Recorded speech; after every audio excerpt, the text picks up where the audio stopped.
اگلا سوال ہے جی کہ ڈاکٹر ذاکر نائک کی آپ بہت تعریف کرتے ہیں، حالانکہ انہوں نے بھی امام ابن تیمیہ کی تقلید میں جنتی لشکر والی بشارت یزید ابن معاویہ فاسق و فاجر کے اوپر فٹ کی ہے۔ اچھا، بات یہ کہ ڈاکٹر ذاکر نائک کی میں نے تعریف جن باتوں میں کی ہے ان میں تو میں کروں گا نا، ہم تو مجھ سے مزاج ہیں، کمپیریٹیو سٹڈی میں انہوں نے بہت بڑی ایفرٹ کی ہے۔ باقی جہاں پہ ود ان ریلیجن ان سے غلطی ہوئی ہے تو میرے علاوہ تو میرے خیال کسی کا کلپ اس طرح ریکارڈڈ نہیں ہے بائی نیم مینشن کر کے۔ آپ یوٹیوب پہ لکھیں جنتی لشکر والی بشارت، 5 لاکھ سے زیادہ لوگ وہ کلپ دیکھ چکے ہیں۔ ایک طرف ڈاکٹر ذاکر نائک کی تصویر ہے، ایک طرف میری ہے، تو میں نے اس میں بتایا کہ ان کو غلطی لگی ہے اور ظاہر ابن تیمیہ کی وجہ سے لگی ہے۔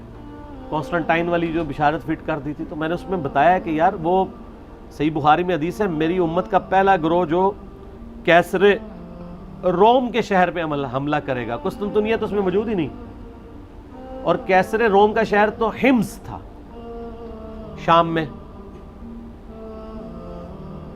وہاں پہ حملہ جو کیا تھا وہ تو ابو عبیدہ ابن جراح نے کیا تھا حضرت عمر کے دور میں۔ لیکن یہ کہتے ہیں کہ جی وہ حمص والا اس لیے نہیں ہے کہ حمص پہ حملہ کرنے سے پہلے ہی کیسر روم نے حمص چھوڑ کے قسطنطنیہ شفٹ ہو گیا تھا۔ چلیں ہم بھی قسطنطنیہ شفٹ ہو جاتے ہیں آپ کے پیچھے۔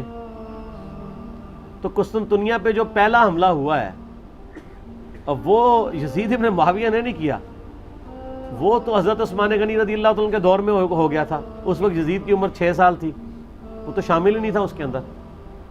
صحیح بخاری سے ابو ایوب انصاری والی حدیث لے کے آتے ہیں کہ ابو ایوب انصاری فوت ہو گئے، اس لشکر کا امیر یزید ابن معاویہ تھا۔ تو حضرت ابو ایوب انصاری قسطنطنیہ کے کئی حملوں میں شریک تھے، وہ کوئی ایک حملہ تو نہیں ہوا تھا۔ قسطنطنیہ تو پھر فتح بھی ان لوگوں سے نہیں ہوا، وہ تو جا کے 9ویں صدی ہجری میں جا کے فتح ہوا ہے سلطان محمد فاتح کے ہاتھوں، جس پہ ترکی والوں نے پوری 3 گھنٹے کی فلم بنائی ہوئی ہے۔ سلطان محمد فاتح پہ اردو ڈبنگ کے ساتھ ترکیوں کی فلم بڑی زبردست آئی ہے 3 گھنٹے کی، کہ کس طرح جو ہے وہ یورپ کے سینے میں جا کے مسلمانوں نے جو ہے وہ قسطنطنیہ کو فتح کیا۔ قسطنطنیہ اب وہ ہے استنبول جسے کہتے ہیں، اسلام ان بلک۔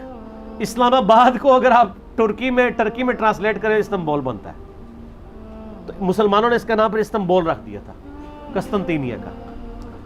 تو قسطنطنیہ پہ حملہ پہلا جو ہے وہ حضرت جو تھے نا عبداللہ ابن زبیر کے چھوٹے بھائی منذر، انہوں نے کیا تھا۔ علادہ سے اس پہ ریسرچ پیپر بھی ابو عبداللہ جابر دامانوی صاحب کا آیا ہوا ہے۔ تو یزید تو اس میں ہے ہی نہیں تھا، کیونکہ ابو داؤد میں حدیث ہے کہ ہمارے لشکر کے امیر عبد الرحمن بن خالد ابن ولید تھے جب ہم نے قسطنطنیہ پہ حملہ کیا، اور اس حملے میں حضرت ابو ایوب انصاری ہمارے ساتھ موجود تھے، وہ ہمیں حدیثیں سناتے تھے بس۔ اور دوسرے والے حملے میں ہے کہ ابو ایوب انصاری موجود تھے اور وہ فوت ہوئے، تو جس حملے میں وہ زندہ تھے وہ پہلے والا حملہ ہوگا، جس میں فوت ہوئے وہ دوسرے والا، اگر 2 بھی لشکر گئے ہوں۔ اس پہ تو زبیلی زئی صاحب نے پورا مضمون لکھا تھا۔ تو یہ خام خواہ وہ اگر انہوں نے کر دیا تو اس کی وجہ سے ڈاکٹر ذاکر نائک کی پوری زندگی 0 سے ملٹیپلائی نہیں ہوگی۔ ڈاکٹر ذاکر نائک کے تو وہ علمی لیول ہی نہیں ہے، امام ابن تیمیہ تو بہت بڑی پرسنالٹی ہے، اگر ان کو غلطی لگ سکتی ہے تو ڈاکٹر ذاکر نائک کو بھی لگ سکتی ہے۔ ہم نے تو ان کے بیٹے کے ہاتھ میں یہ پمفلٹ بھجوائے تھے، ان کے گھر تک یہ پمفلٹ پہنچے۔ تو باقی دیکھ لیں ان کے اس عمل کا نقصان ہی ہوا ہے نا، ایک غلط چیز پہ انہوں نے سٹانس لیا، پھر جب ان سے دلیل مانگی تو ویسے وہ کہتے ہیں قرآن اور صحیح حدیث، جب دلیل مانگی تو کہتے ہیں امام غزالی نے فرمایا۔ تو امام غزالی تو وہ کچھ فرما کے گئے ہوئے ہیں جو آپ کے نزدیک شرک ہے۔ اور دوسری طرف بریلوی ہیں، وہ کہتے ہیں ڈاکٹر ذاکر نالائق۔ تو وہ پنڈی کے مفتی صاحب کو میں نے کہا تھا کہ اگر ڈاکٹر ذاکر نالائق ہے تو غزالی نالائق کیوں نہیں ہے، جس نے احیاء العلوم میں لکھا ہے کہ قتل حسین کو یزید کی طرف نہیں منسوب کرنا چاہیے، تو ایک مسلمان کے اوپر جھوٹی تہمت لگانا ہے، اور جو ایسی تہمت لگا رہا ہے وہ اس کی طرف خود لعنت پلٹ آئے گی۔ تو میں نے کہا تھا کہ جو لوگ اس وقت ڈاکٹر ذاکر کو نالائق کہہ رہے ہیں، وہ جب یزید کے خلاف بولتے ہیں تو امام غزالی کی نظر میں وہ خود لعنتی ہیں۔ تو جرت کریں، یہ تو جرت کرنی چاہیے نا ان کو، جو بندہ ان پہ لعنت بھیج رہا ہے وہ کہے نہیں تو ہی لعنتی ہے۔ تو ایک ٹکٹ میں 2 مزے تو نہیں ہوتے۔ ہم امام غزالی کو بھی غلط سمجھتے ہیں اس مسئلے میں، اور ڈاکٹر ذاکر نائک کو بھی غلط سمجھتے ہیں، اور بریلویوں کو بھی غلط سمجھتے ہیں۔ صحیح کس کو سمجھتے ہیں؟ اچھا، یہ اگلے دن ایک بندے نے نا کہا کہ جی آپ ساروں کو غلط کہتے ہیں تو آپ ہی ٹھیک ہے۔ میں نے تو کبھی نہیں کہا میں ٹھیک ہوں، میں تو ہمیشہ کہتا ہوں نہ میں وابی نہ میں بابی، میں ہوں مسلم علمی کتابی، آپ کتابوں کو فالو کریں. یہ سارے غلط ہیں جی، سارے ہی غلط ہیں کسی نہ کسی معاملے میں. آئے کوئی مسلمان یہ دعویٰ کرے کہ فلاں مسلمان انکلوڈنگ میرے بارے میں کہ وہ 100% ٹھیک ہے، یہ کون دعویٰ کر سکتا ہے؟ آپ یہ دیکھا جائے کریں کہ جو غلطی ہائی لائٹ ہو رہی ہے وہ غلطی ہے کہ نہیں. تو یہ کہتے ہیں غلطی ہائی لائٹ نہ کریں، اچھائیاں بیان کریں. ان کو کہ اچھائیاں اگر بیان کریں تو یہ کام آپ خود کیوں نہیں کرتے؟ آپ اپنے بزرگوں کی تو اچھائیاں بیان کرتے ہیں، دوسروں کی تو غلطیاں بیان کرتے ہیں. تو سر 99 قتل تو آپ نے بھی کیے ہوئے ہیں، کیا دیوبندی اپنے علاوہ سارے فرقوں کو غلط نہیں کہتے؟ بالکل کہتے ہیں. تو 99 قتل تو انہوں نے بھی کیا، ہم نے ساتھ کہہ دیا کہ دیوبندی بھی غلط ہے، تو ایک ہی زیادہ کر کے سینچری پوری کی ہے نا.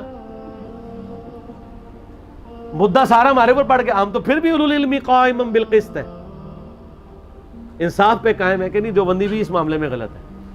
تو کسی کو غلط کہنے کا مطلب یہ نہیں کہ اس کی تکفیر کرتے ہیں. یہ لوگ جب غلط کہتے ہیں اسلام سے بھی باہر نکالتے ہیں. ہم غلط کہہ کے بھی پیچھے نماز پڑھتے ہیں. یقین کریں جو مولوی میرے خلاف جمعہ پڑھاتے ہیں میں ان کے پیچھے نماز پڑھ رہا ہوتا ہوں، سامنے بیٹھ کے جمعے کی تقریر سن رہا ہوتا ہوں.